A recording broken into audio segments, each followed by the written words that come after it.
Israel নিপাত ফিলিস্তিন মুক্তিপাত ইসরায়েলের কালো হাত ভেঙে দাও গুড়িয়ে দাও ইসরায়েলের কালো হাত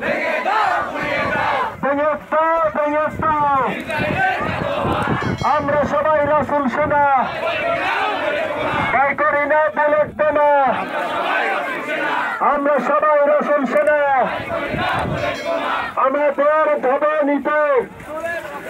শহীদের রক্ত